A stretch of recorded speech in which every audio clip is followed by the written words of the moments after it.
Oke guys, kembali lagi di podcast Kuliah Hukum. Kali ini saya sebagai moderator akan membawa tema yang berjudul faktor-faktor yang mendorong integritas regional antara Uni Eropa dan Asia. Di sini telah ada narasumber kita, itu narasumber pertama. Siapa pandangan dia? Nama saya Desreta. Nama saya Proses. Jadi di sini kita itu akan membahas tentang faktor-faktor apa saja sih yang mendorong integritas regional antara Uni Eropa dan Asia. Oke, langsung aja pembahasan pertama mengenai tentang integritas perang di Asia Tenggara dan di perang di Eropa itu seperti apa ya gambarannya, mungkin apa ada perbedaannya gitu. Mungkin bisa. Oke, tidak secara keseluruhan, saya kira semua masyarakat dunia telah mengetahui tentang perang dunia pertama ini.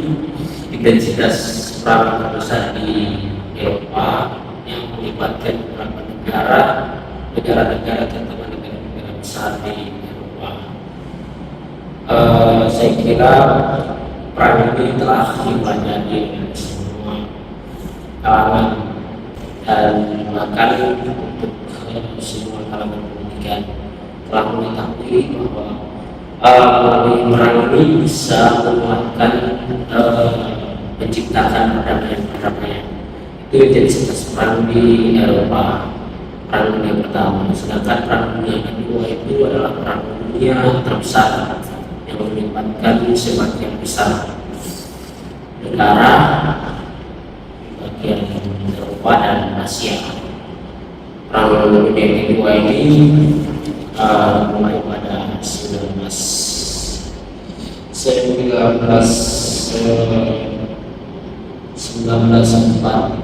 sebenarnya, pada waktu Jepang membom pangkalan Amerika Serikat di Vietnam pada 7 Desember yang melibatkan kerugian material, sehingga melalui perang ini dia menciptakan perdamaian dan terbentuklah PBB pada tahun 1945.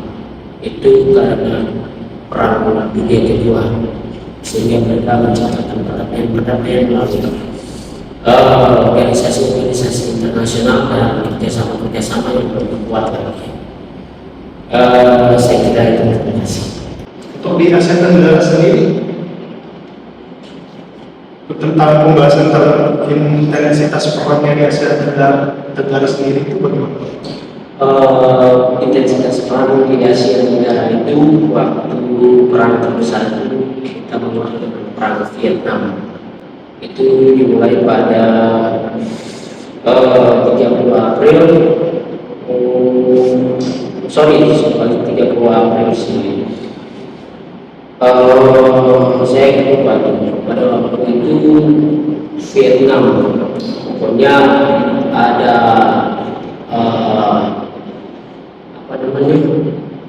Prancis, pertama dari Prancis, sehingga adanya perdamaian, menciptakan perdamaian. Kalau itu saya agak lupa. Terima kasih. Baik. Jadi itu sedikit sekilas tentang intensitas perang di Asia Tenggara dan perang di Eropa ya, maksud saya. Ya. Bahasanya seperti ini. Ya, secara Keseluruhan. secara umum yang sangat dijelaskan. Jadi seperti itu ya pemirsa untuk pembahasan dari Bapak Moses. Selanjutnya kita akan membahas tentang derajat keterikatan atau kohesivitas anggota. Nah, ini mungkin Bapak Moses lagi bisa berkaitan ya antara topik yang tadi dengan topik yang sekarang. Ini bisa dijelaskan apa itu kohesivitas antara anggota derajat keterikatan. Ya, secara pandangan kohesivitas itu adalah keterkaitan memiliki karakteristik unik, yaitu berkaitan dengan perjanjian atau treaty. Contohnya di Treaty of Maastricht 1992 yang menghasilkan Uni Eropa adalah perjanjian yang kuat dan mengikat anggotanya, seperti halnya traktat-traktat lainnya seperti Traktat Roma, Maastricht, Amsterdam, dan Niche.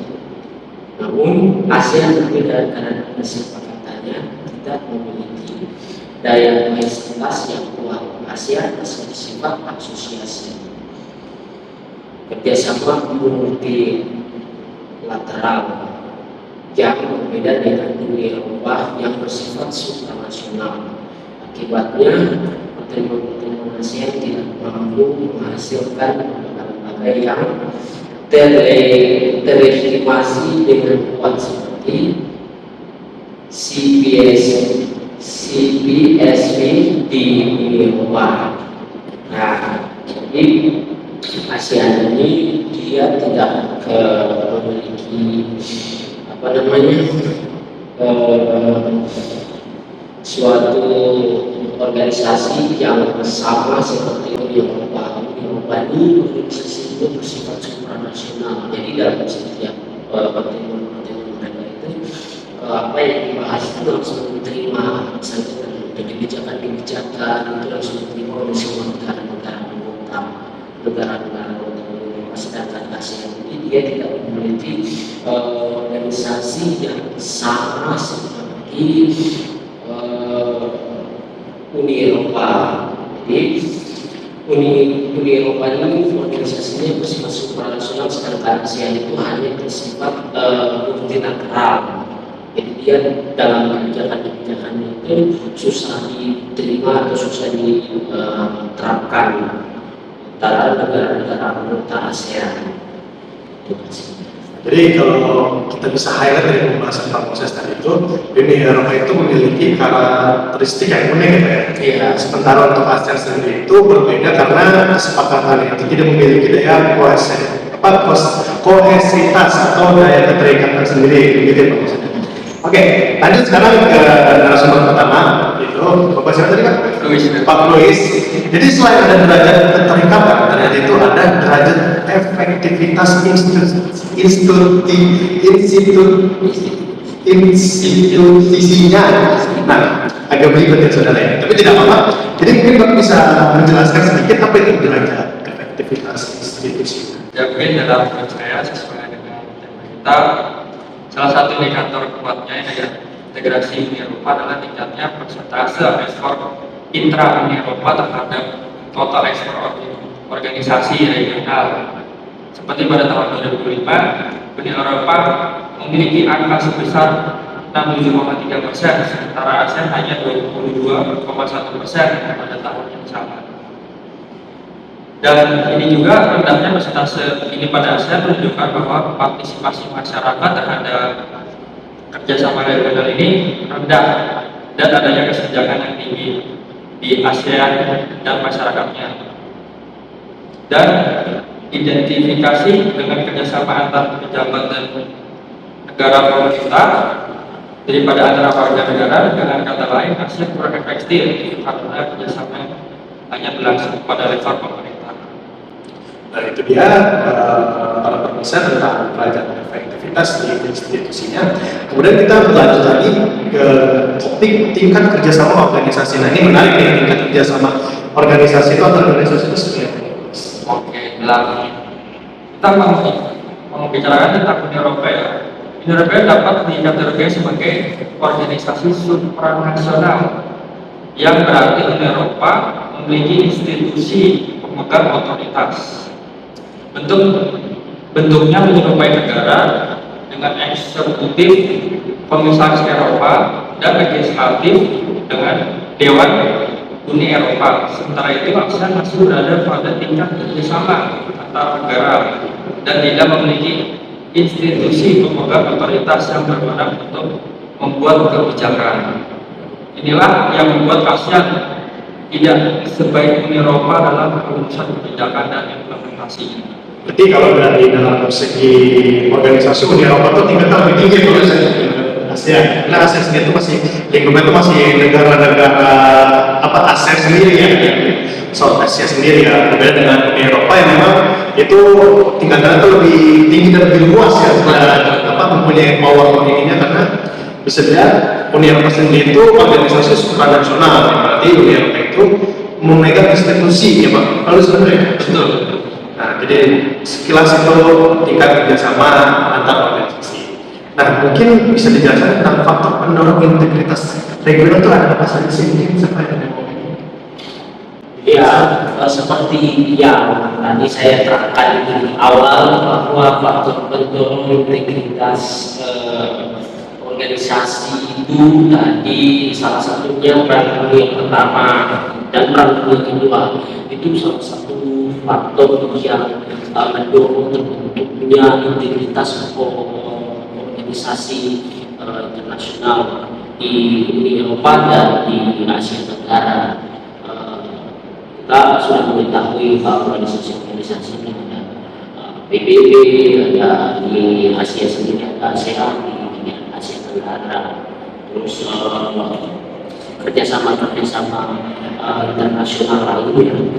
Peran yang pertama ini dia adalah salah satu faktor dan peran yang kedua faktor yang menciptakan perdamaian. Jadi melalui perang itu bisa meningkatkan kerjasama yang lebih kuat lagi karena menciptakan perdamaian terutama di seluruh dunia. Sama melalui organisasi-organisasi PBB dan lain-lain.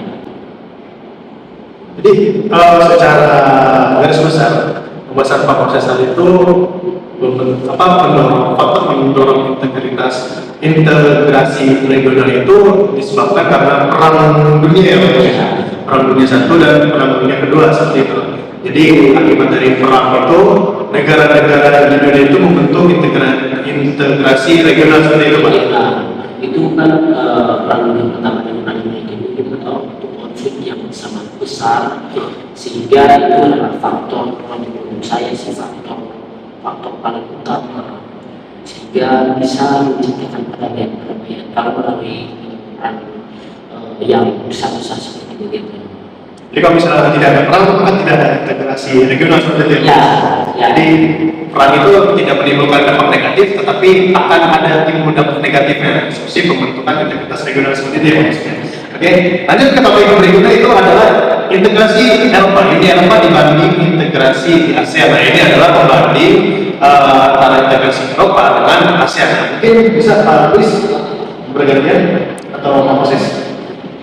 Ya, pembanding tadi itu kan kita melihat dari kohesitas ya, itu kan keterkaitan. Jadi kan Eropa itu dia memiliki kerjasama yang bersifat supranasional, berbeda dengan ASEAN. ASEAN itu bersifat multilateral.